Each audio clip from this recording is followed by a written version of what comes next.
তো নবী সাল্লাল্লাহু আলাইহি সাল্লামের আখিরি খুশি যারা প্রতিদিন কোরবান করে দিচ্ছেন, এই নাফরমান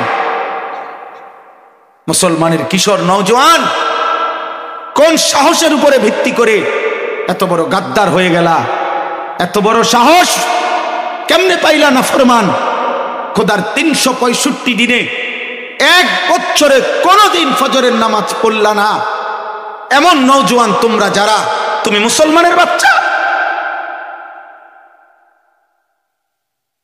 365 দিনে একদিনও নামাজ পড়লি না নাফরমান। এই তুই কেমন মানুষের বাচ্চা বেটা? তোর মা তোকে কোনোদিন আল্লাহর কথা বলে নাই? তোর বাবা তোকে কোনোদিন আল্লাহর কথা বলে নাই নাফরমান? তোর ঘরে কোনোদিন ফজরের নামাজের আওয়াজ ওঠে নাই? তোকে কেউ বানায় নাই বেটা? তোর কোনো সৃষ্টিকর্তা নাই? বলো বলো ছেলেরা, কি ভাবছো নিজেরে? মাতবুরি করো রে খুব বেশি।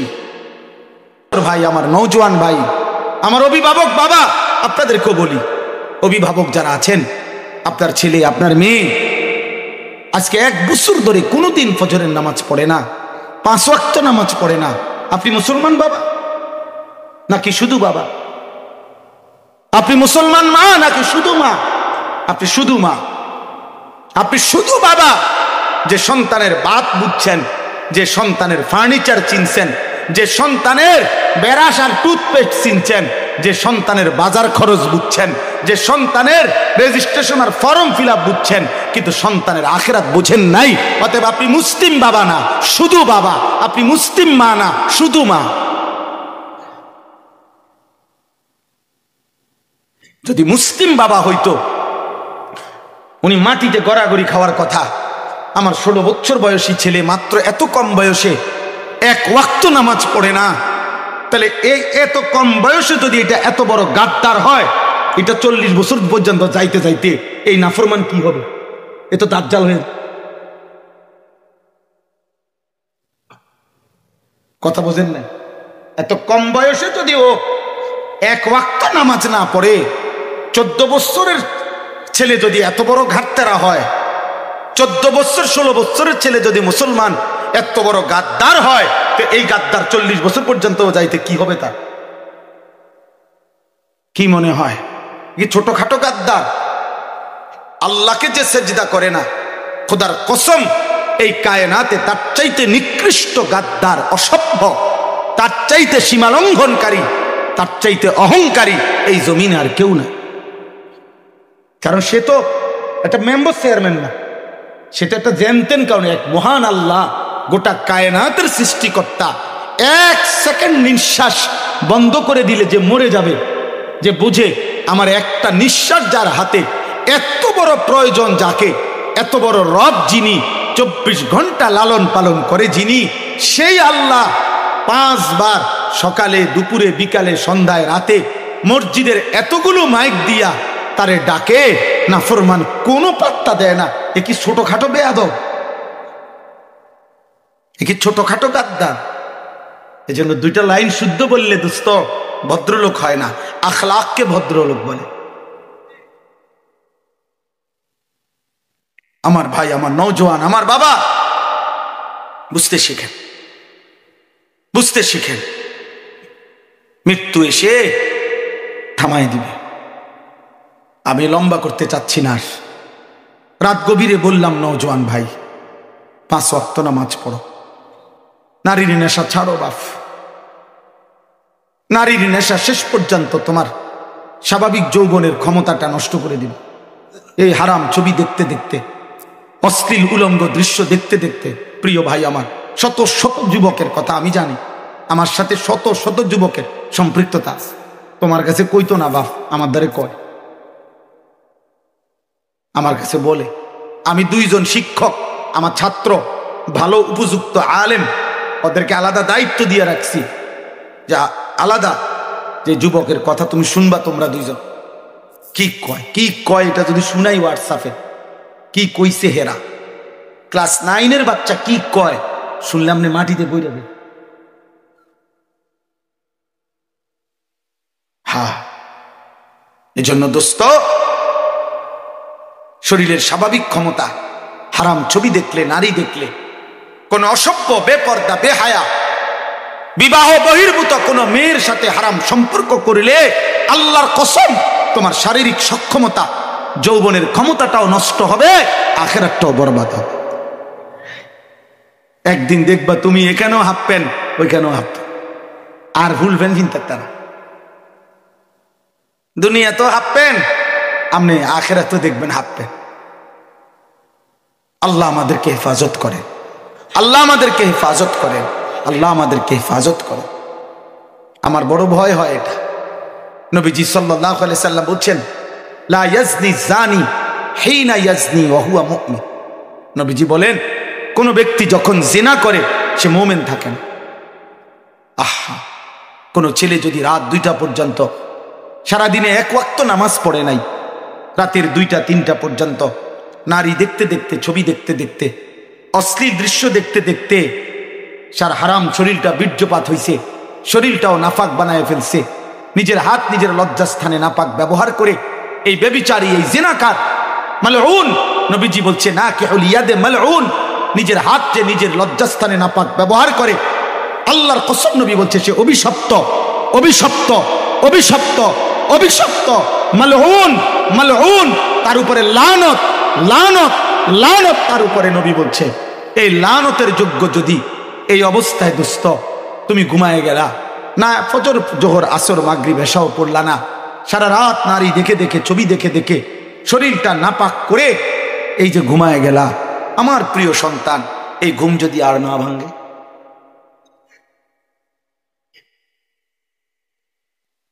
এই রাত যদি আর ভোর না হয়,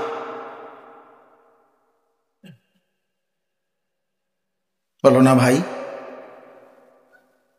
তো নবী তো বলছে ব্যভিচারী, জেনাকার যখন জিনা করে তার ঈমান থাকে না। সারাদিন চুলেরে পিছনের দিকে ফিরাও, কোন ভালো ডাক্তার দেখাইও, বলবে তোমারে তুমি পাগল। কোন সুস্থ মানুষ সারাদিন এরকম করে না। তুমি একটা বিবেকবান, যদিও তুমি এখানে একটা ছেলে দাঁড়াইয়া তোমার সামনে এরকম করো, চাই এরকম যদি করে, তুমি কি করবা? মা এই পাগলে নাই লোক, তার কি মাথা তার ছিঁড়ে গেল নি, তো এরম করে কা? তো তুমি এরম করো কা চুলেরে? তোমার তার ছিঁড়ছে তো তুমি জানো না? তুমি ভালো ডাক্তার দেখাও না কা? পাবনা পরিচিত না থাকলে আমার পরিচিত আছে, আমি কয়েকদিন আগে মাহফিল থেকে আসছি, ডাক্তারের ঠিকানা লাগলে আমার লোক আছে। তুমি এমন করো কেন বলো ভাই? এটা এটা এটা কোনো কথা হইলো? এটা সুস্থ স্বাভাবিক মানুষের কোনো কাজ? এরকম একটু ফরফরে চুলে ফিরে এরকম করো কা? Back call. তোমার চুলে যদি অসুবিধা হয় তো এটা এরকম সামনে রাখলা কা? আর অসুবিধা না হলে এটা ফিরাও কা? মাতাল কি করছে তাও জানে না। আহ, হাই হাই নওজোয়ান বেঈমান, তোমারে ডুগডুগি বাজাইয়া বান্দর খেলা খেলে। বান্দরের সামনে এরকম ছোট্ট একটা ডুগডুগি আছে, এমনি এমনি এমনি এটা লারা, আর বান্দর নাচে। বেঈমান তোমাদেরকে নিয়ে নাচছে। একবার বলতেছে চুল এদিকে ফিরাও, হ্যাঁ আচ্ছা ঠিক আছে। 2 মাস পরে বলছে না চুল এদিকে ফিরাও, এবার এদিকে ফিরা। এবার বলছে না এবার সামনে এদিক দিয়ে বাইর করো, এই দিয়ে বাইরে। ওই যে ডুগডুগি খেলে তোমার এদিকে, বান্দর খেলা খেলে। তোমার যেহেতু আত্মমর্যাদা নাই, তোমার যেহেতু ধর্মের কোনো বাঁধন নাই, তোমার যেহেতু রবের সাথে কোনো সম্পর্ক নাই, তুমি যেহেতু মুহাম্মদ আরবির সাথে সম্পর্ক ছিন্ন করেছ, খোদার কসম এবার মৃত্যু পর্যন্ত আল্লাহকে যে ছেড়ে দেয়, নবীজিকে যে ছেড়ে দেয়, আল্লাহর কসম ও আর কোনো ঘাটে শান্তি পায় না। 1000 ঘাট ঘুরতে ঘুরতে একদিন জাহান্নামের ঠিকানা হয়ে যায়। সুখ মিলবে না, ইজ্জত মিলবে না বন্ধু। কোন হারামখোর সুখ পায় না, গুনাহ কাউকে তৃপ্তি দেয় না, লোনা জলে তৃষ্ণা মেটে না, লবণাক্ত পানিতে তৃষ্ণা মেটে না। অতএব গুনাহ তৃপ্তি দেয় না। এক সাগর যদি কোনো নেশাখোর, মদখোর, গাঞ্জাখোর, কোনো ফুট্টাখোর, বাবাখোর, ডাইলখোর, হারামখোর যদি এক আটলান্টিক মহাসাগর পরিমাণও মদ পান করে, খোদার কসম ওই নাফরমানের তারপরও তৃপ্ত হবে না, সে আরো চাই। গুনাহ তৃপ্তি দেন। এই পৃথিবীর 10,000 নারী তোমারে যদি উলঙ্গ করে ছবি দেখায়, এরপরও দুশ্চরিত্র লম্পট যুবকের নারীর রূপ দেখার শখ মিটবে না, ও আরো দেখতে চাইবে, আরো দেখতে চাইবে, আরো হারাম তৃপ্তি দেয় না যুবক। দোস্ত আমার, বন্ধু আমার, আমার জিন্দেগি নওজোয়ানদেরকে জন্য। রাত ভাবি, দিনে ভাবি, সকালে ভাবি, দুপুরে ভাবি, একাকী ভাবি, সবার সাথে ভাবি, মুসলমানের নওজোয়ান ফিরবে কিভাবে। স্বপ্ন দেখি, স্বপ্ন দেখি। নিজে একটা মাদ্রাসার জায়গা আমার শায়েখের সাথে পরামর্শ করে কিনছি, বড় জায়গা, 118 শতক জায়গা, আলহামদুলিল্লাহ প্রায় 2.5 কোটি টাকার উপরে জায়গা দাম। এখনো টাকা সুদ হয় না, হয়ে যাবে ইনশাআল্লাহ। কিন্তু উদ্দেশ্য একটা, স্বপ্ন দেখি একটা, বাচ্চারাও দিন শিখবে, একটা মাদ্রাসা হবে, আর মুসলমানের সর্বশ্রেণীর নওজোয়ান দিন শিখবে। স্কুল, কলেজ, ইউনিভার্সিটির সবাই যে যখন আসবে, যতটুকু সময় নিয়ে ততটুকু দিন শিখবে, এমন একটা বড় মাদ্রাসা করার স্বপ্ন আমার। আল্লাহ যেন তৌফিক দেয় আমার কিশোর। এজন্য বাপ, রাত গভীরে বললাম, কেন ফজরের নামাজ পড়বেন না? আজকের থেকে পড়বেন, বলেন ইনশাআল্লাহ। নওজোয়ান ভাই বলো ইনশাআল্লাহ, কিশোর যুবক বলো ইনশাআল্লাহ। প্রিয় ভাই শুনো, নওজোয়ান ভাই তুমি আমার ভাই, 16 বছরের ছেলেরা তুমি আমার সন্তান। আমার প্রথম ছেলের সন্তানের বয়স 16 বছর, তুমি আমার সন্তান। 18-20 বছরের ছেলেরা, 25 বছরের যুবক, তুমি আমার ছোট ভাই। আমি অনুরোধ করছি বাপ, তারিখের কিতাবে আছে, সৈয়দ আবুল হাসান আলী নদভী রহমতুল্লাহ আলাইহির আস-সিরাতুন নববিয়্যা কিতাবে আমি নিজে পড়ছি, নবীজি সাল্লাল্লাহু আলাইহি সাল্লাম রবিউল আউয়াল মাসে সোমবার দিন ইন্তেকাল করেছেন। সেই ইন্তেকালের দিন নবীজি সাল্লাল্লাহু আলাইহি সাল্লাম সর্বশেষ নবী তার উম্মত সাহাবাদেরকে, নবীজি ইন্তেকালের পূর্বে 23 ওয়াক্ত নামাজ ইমামতি করতে পারে নাই। কেন? এত বেশি প্রচন্ড অসুস্থ ছিলেন, ইমামতি করতে পারে নাই। শেষের কয়েক ওয়াক্ত, কয়েক বেলা মসজিদে তিনি যাইতেই পারে নাই। এই সোমবার দিন ইন্তেকাল যেদিন করছেন, সেদিন সোমবার ফজরের নামাজের ওয়াক্তে হযরত আবু বকর সিদ্দিকের ইমামতিতে পুরা মসজিদ ভরা সাহাবায়ে কেরাম ইমামতি করতে নামাজ পড়তেছিলেন। আল্লাহর নবী সাল্লাল্লাহু আলাইহি সাল্লাম তখন ওনার স্ত্রী আম্মাজান আয়েশা রাদিয়াল্লাহু তাআলা আনহাকে বললেন, আয়েশা, আমার হুজরার পর্দা সরায় দাও। নবীজির হুজরা মসজিদে নববীর সাথে ঘেইসা, এখন যেটা রওজা শরীফ, এইটাই নবীর হুজরা, এটাই আম্মাজান আয়েশার ঘর, এটাই নবীর থাকার জায়গা ছিল, যেখানে তিনি এখন শায়িত আছেন। তো এখানে নবীজির স্ত্রীকে বললেন, আমার পর্দাটা সরাও, আমি আমার সাহাবাদের নামাজ দেখব। হযরত আয়েশা রাদিয়াল্লাহু তাআলা আনহা কনুই এবং এখানে ঠেলান দিয়া, ঠেস দিয়া নবীজিকে বসাইছেন। নবীজি সোজা হইয়া বসতে পারতেছিলেন না, আর পর্দা সরায় দিছেন। আল্লাহর নবী সাল্লাল্লাহু আলাইহি সাল্লাম পুরা মসজিদে তাকায়া দেখছেন, ফজরের নামাজ সোমবার দিন পুরা মসজিদ ভরা মুসল্লি আবু বকর সিদ্দিকের ইমামতিতে নামাজ পড়তেছে। নবীজি সাল্লাল্লাহু আলাইহি সাল্লাম তখন চোখের পানি ছেড়ে দিছেন আর বলছেন, আয়েশা, আজ আমার 23 বছরের মেহনত সার্থক। আয়েশা, গত 23টা বছর আয়েশা এমন একটা দৃশ্য দেখব বলে আমি তায়েফের পাথরের আঘাত সয়েছি। আয়েশা, আমার সারাটা শরীর রক্তে লাল হয়ে গেছে, আমার পায়ের জুতা আমার পায়ের তালুর সাথে জমাট বাইধা গেছে, রক্তের কারণে জুতা খুলতে পারতেছিলাম না। আমি 14 দিনও ক্ষুধার কষ্টে পেটে পাথর বাঁধছিলাম। আমি উহুদের দান শহীদ করা রক্ত মাখা শরীরে, উহুদের খোলা প্রান্তরে আমি ঘন্টার পর ঘন্টা বেহুশ হয়ে পড়েছিলাম। আমি সারা রাত উম্মতের জন্য দাঁড়িয়ে এক দাঁড়ানোতে ফজরের আজান পর্যন্ত চোখের পানি ফেলে আমার মালিকের কাছে উম্মতের জন্য কাঁদছিলাম। এই সব কিছুর বিনিময়ে আমি যা চেয়েছি, আমার উম্মত ফজরের নামাজ আমি দেখলাম, আমি খুশি আয়েশা, আমি তৃপ্ত, আমি সন্তুষ্ট। খোদার কসম বন্ধু, এই কিতাবে আমরা নিজে পড়ছি। এরপরে এই নবীজি দুই হাত তুলে আল্লাহকে বলছে, আল্লাহুম্মা রফিকাল আলা, হে আল্লাহ, এবার আমি আপনি বন্ধুর কাছেই যেতে চাই, আমার আর কোনো আফসোস নাই, আপনার কাছে এবার আমারে নিয়ে গেলে পারেন। এই সেদিন সোমবার জোহরের ওয়াক্ত হওয়ার পূর্বেই আল্লাহ নবী সাল্লাল্লাহু আলাইহি সাল্লাম ইন্তেকাল করেছে। তাহলে নবীজি উম্মতকে দেখে শেষ খুশি হয়েছিলেন কোন নামাজে? বলো না ভাই, কোন নামাজে? ফজর। ফজর। রাসূলুল্লাহ সাল্লাল্লাহু আলাইহি ওয়াসাল্লাম বলেন, যে ব্যক্তি 10 দিরহাম 10 টাকা মূল্যে কোনো জিনিস ক্রয় করলো, অফিহি দিরহামুন মিন হারাম, 1 টাকা 1 দিরহাম হারাম ছিল। খোদার কসম নবী বলেন, ওই পণ্যটি, ওই বিষয় বস্তুটি যতক্ষণ তার কাছে থাকবে, আল্লাহ নবী বলছে ওই নাফরমানের কোন ফরজ কিংবা নফল কোনো কিছু আল্লাহ কবুল করবেন।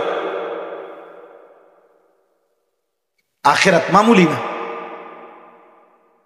আখিরাত মামুলি না। আমাদের নবী সাল্লাল্লাহু আলাইহি সাল্লাম ইন্তেকালের পূর্ব মুহূর্তে বাটির মধ্যে পানি হযরত আয়েশা দিছেন। নবীজির কপাল বারবার খাইমা যাইতেছিল। আল্লাহ নবী বাটির মধ্যে ডান হাত মুবারক দিয়া পানি সুবাইয়া ভিজায়া ভিজায়া নিজের কপাল মুবারক মুছতেছিলেন আর বলতেছিলেন, আল্লাহুম্মা আইন্নি আলা সাকারাতিল মাউত, আয় মাওলা, মৃত্যুর এই যন্ত্রণার এই মুহূর্তে আপনি আমারে সাহায্য করেন। নবীজি বলছে, নবীজি বিশুদ্ধ হাদিস, আল্লাহুম্মা হাওবিন আলাইয়া সাকারাতিল মাউত, তিনি বলছেন, আল্লাহ আমার মৃত্যু যন্ত্রণা সহজ করে দেন। লা ইলাহা ইল্লাল্লাহ, আল্লাহ আপনি ছাড়া আর কোনো ইলাহ নাই। এরপরে বলছে, ইন্না লিল মাউতে সাকারাত, আল্লাহ মৃত্যুর বড় যন্ত্রণা, মৃত্যুর বড় যন্ত্রণা। আমার মনে হইতেছিল নবী যেন ভাবতেছিলেন, হায় মাওলা, আমি আপনার মাসুম নবী, নিষ্পাপ নবী, আমি আপনার খাতামুন নবীন, শেষ নবী, আমি আপনার রাহমাতুল লিল আলামিন নবী, আমি আপনার মাহবুব, আমি আপনার হাবিব, আমি আপনার কলিজার টুকরা, আমি বন্ধু আপনার। সেই বন্ধুর মৃত্যু যন্ত্রণা যদি এমন মনে হয়, আয় মাওলা, আমার গুনাহগার উম্মতের মৃত্যু যন্ত্রণা কেমন হবে? ফাজাআত সাকরাতুল মাউত বিল হক, যালিকা মা কুনতা মিনহু তাহিদ। আল্লাহ বলে, যেই মৃত্যুর যন্ত্রণা, মৃত্যু থেকে তুমি বারবার পলায়ন করেছিলে, সেটা কিন্তু এসেই যাবে। কোন বুদ্ধিমান, কোন যুক্তি, কোন ক্ষমতা, কোন চিকিৎসা, কোন ডাক্তার, কোন আয়ুর্বেদিক কিছুই দিয়েই তুমি মৃত্যু থামাইতে পারবা না। পারবা তো? বলে না, সম্ভব তো না। না, মৃত্যুর যন্ত্রণা শুরু হবে। একজন ইমানদারের মৃত্যু যন্ত্রণা, একটা উদাহরণ বলি। নবীজির একজন সাহাবী আমর ইবনে আস, বিখ্যাত সাহাবী হযরত আমর ইবনে আস রাদিয়াল্লাহু তাআলা আনহুর মৃত্যুর সময় ওনার ছেলে আব্দুল্লাহ, উনিও সাহাবী ছিলেন, ছেলে বলতেছিল, বাবা এই মুহূর্তে মৃত্যু যন্ত্রণা আপনার কেমন মনে হইতেছে? উনি ইমানদার, উনি সাহাবী। উনি কিতাবে আছে, আমি নিজে পড়ছি, আমার কাছে আরবি কিতাব আছে, ওয়াজাআত সাকরাতুল মাউত বিল হক, এই কিতাবের মধ্যেই আছে, এই কিতাবের নামে এটা, এই কিতাবের মধ্যে লিখছে। প্রিয় ভাই, এই শুনেন, ইমানদার সাহাবী বলতেছে, ইয়া বুনাইয়া কাআন্না জিবালাদ দুনিয়া আলা সাদরি। ওফো, সাহাবী বলতেছে, সন্তান, খোদার কসম সন্তান, মৃত্যুর এই যন্ত্রণা আমার কাছে এই মুহূর্তে মনে হচ্ছে কাআন্না জিবালাদ দুনিয়া, গোটা পৃথিবীর সবগুলো পাহাড় আলা সাদরি, আমার বুকের উপরে ছাপ দিয়া রাখছে। এটা এক সাহাবী বলতেছে।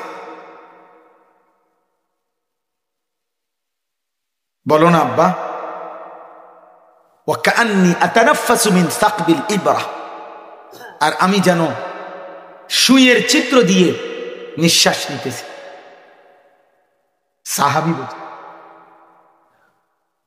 30 বছর ধরে যে সুদ খায়, ওর মৃত্যু যন্ত্রণা কি হবে? বছরের পর বছর যে ফজরের নামাজ পড়ে না, ওর মৃত্যুর যন্ত্রণা কেমন হবে? কথায় কথায় গালি দেয় যে তার মৃত্যু যন্ত্রণা কেমন হবে? 60 বছর পর্যন্ত এখনো যে হারাম ছাড়ে নাই, ওর অবস্থা কি হবে? আমার কি অবস্থা হবে? আপনাদের কি অবস্থা হবে? হালাস আমারে ঢুকাই বাকে। মা না ঘুমায় গেছে, আমি তো ঘুমাইনি। গ্রামবাসী না শুইয়া গেছে, রাত 2টা বাজে, যুবক লাইট নিভাই দিছো, আল্লাহ দেখে না। সিটকারি লাগাই দিছো, আল্লাহ দেখে না। ইয়ারফোনে লাগাই লাইছো কানে, আল্লাহর শোনে না। হ্যাঁ, চালাকি করো, মাতবুরি করো। হ্যাঁ, তোমার চাইতে বড় বড় মাতবর ফেরেশতা লাথি দিয়া কবরে পাঠাই দিছে, লাথি দিয়া পাঠাইছে। তোমার চাইতে বড় বড় মাতবর অহংকারী ফেরাউন নমরুদ, তাদেরকে আল্লাহ দুনিয়া ধ্বংস করে দিছে। বাড়াবাড়ি করবে। আমি বললাম কষ্ট পাইবা আব্বা, কষ্ট পাইবা। অতএব আল্লাহ বলেন, আমি তোমাকে সৃষ্টি করেছি, আমি ছাড়ব না। আমি তোমার কলজার ভিতরে, অন্তরের ভিতরের কথা জানি। আমি তোমার অস্তিত্বের সবচেয়ে কাছে আছি। কথা বলেন, ওয়াজাআত সাকরাতুল মাউত বিল হক। আল্লাহ বলেন এই অবস্থায় তোমার মৃত্যুর যন্ত্রণা আসবে সত্যই। আর সেদিন বুঝবা আখিরাত কি, কবর কি, আমি আল্লাহ কি। কিন্তু সেদিন বুঝে আর লাভ হবে না। হবে 900 বছরের আনন্দ নাফরমানের 1 সেকেন্ড যে দুঃখ পায় নাই। তাফসিরে লিখছে, মৃত্যুর যন্ত্রণার প্রথম সেকেন্ডে যদি কেউ দুনিয়াতে 900 বছর আনন্দ আর ফুর্তিতে কাটাইছে, কোনোদিন একটা কাঁটার আঘাত লাগে নাই, কিন্তু নাফরমানি করছে আল্লাহ, চুরি ডাকাতি কুফর শিরিক মদ জুয়া নাচ গান বেহায়াপনা বেপরদিগি করেছে, আল্লাহর কসম তাফসিরে লিখছে 900 বছর পরেও ওই নাফরমানের যখন মৃত্যুর যন্ত্রণা শুরু হবে, 1 সেকেন্ডে, প্রথম সেকেন্ডেই সে 900 বছরের আনন্দ ভুলে যাবে। এরপরে তো রয়েছে আজরাইলের জান কবজের কষ্ট, আখেরাত কবরের কষ্ট, এগুলো তো পরে।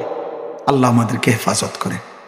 চলেন ইনশাআল্লাহ আমরা নিয়ত করি, নজর হেফাজত করব, চোখ হেফাজত করব। বলো না ভাই নওজোয়ান, বলো। 2 ফজরের নামাজ জামাতে পড়ব ইনশাআল্লাহ। নিয়ত করো না, নিয়ত করো, বলো ইনশাআল্লাহ, বলো ইনশাআল্লাহ, দিল থেকে বলো, দিল থেকে। আমি ভোট চাইতেছি না, ভোট না, ভোট না, আমি আখিরাত চাই, আখিরাত চাই। আল্লাহ আমাদের সবাইকে তৌফিক দান করে। নবীজি সাল্লাল্লাহু আলাইহি সাল্লামের একটা একটা সুন্নাত আমল করো, একটা একটা সুন্নাত। সুন্নাতেই জীবন, সুন্নাতেই হায়াত, সুন্নাতেই ভালোবাসা, সুন্নাতেই আখিরাত, সুন্নাতেই সৌন্দর্য, সুন্নাতি স্মার্ট, সুন্নাতি আধুনিক, সুন্নাতি সবচেয়ে সুন্দর নবীজির সুন্নাত। মান আহইয়া সুন্নতি ফাকাদ আহইয়ানি, একটা রিওয়ায়াত এটা তিরমিজি। এই যে তুমি দিবানিশি নাফরমানি করছো, আল্লাহ বলে আমার বান্দা ওই হাসরের দিন, ওই আখিরাতের দিন কেমনে তুমি বাঁচবা বান্দা? যে দিনের হাসরের একদিনের দুঃখ কষ্ট আর পেরেশানি যন্ত্রণা আর অস্থিরতায় কোলের বাচ্চাটাই সেদিন একদিনে বুড়া হয়ে যাবে। একদিনে ইয়াজালুল বিলদানা শিবা, আল্লাহ বলে হাসরের ময়দানের একদিনের কষ্ট আর যন্ত্রণায় ছোট্ট কোলের বাচ্চাই বুড়া হয়ে যাবে। কি মনে করছো বাপ?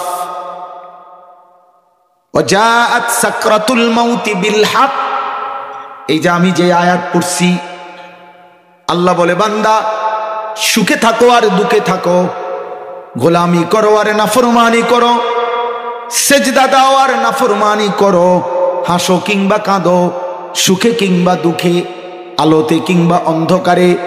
আল্লাহ বলেন রাজপ্রাসাদ কিংবা কুড়ে ঘরে, যেখানেই থাকো না বান্দা আমার গোলামি করো আর নাফরমানি করো, সত্য সত্য একদিন মৃত্যুর যন্ত্রণা চলে আসবে। আসবে কিনা? হাসলেও মরে যাবা, কাঁদলেও মরে যাবা, সুখে থাকলেও মৃত্যু হবে, দুঃখে থাকলেও মৃত্যু হবে। রাজপ্রাসাদের অট্টালিকায় মৃত্যু আসবে, জীর্ণ কুঠির কুড়ে ঘরেও মৃত্যু আসবে, আসবে কিনা? আল্লাহ বলে শুধু তো মৃত্যু হবে না, বরং মৃত্যুর মুহূর্তে যেই মৃত্যুর যন্ত্রণা সাকরাতুল মাউত, যেটাকে কোরআনে আল্লাহ বলেন, এই যন্ত্রণাটুকুই তুমি কেমনে সইবা বান্দা? বাকি তো পরে। একটা ছোট্ট কথা বোঝেন, প্রত্যেক মানুষের মৃত্যুর সময় সাকরাতুল মাউত হয়, মানে মৃত্যুর যন্ত্রণা হয়। ইমানদারেরও নাফরমানের, নবীরও উম্মতেরও, শ্রেষ্ঠ বুজুর্গেরও শ্রেষ্ঠ নাফরমানের। কি হয় বলে না? এই শেষ কথা, শেষ। এই কথা আমি আমার আয়াতেই চলে আসছি, এখন বললেই শেষ হয়ে যাবে এই 5-7 মিনিট। সাকরাতুল মাউত, মৃত্যুর যন্ত্রণা প্রত্যেককে, নবীকেও উম্মতকেও, ইমানদারও নাফরমান, প্রত্যেকের মৃত্যুর মুহূর্তে সাকরাতুল মাউত, মৃত্যুর যন্ত্রণা হয়। কি হয়? মৃত্যুর যন্ত্রণা। বাকি মৃত্যুর যন্ত্রণার পরে অনুভূতির মধ্যে ভিন্নতা আছে। মুমিনের অনুভূতি একরকম হয়, বেঈমানের অনুভূতি ভিন্ন রকম, কিন্তু মৃত্যুর যন্ত্রণা সকলের হয়। কথা বুঝছে?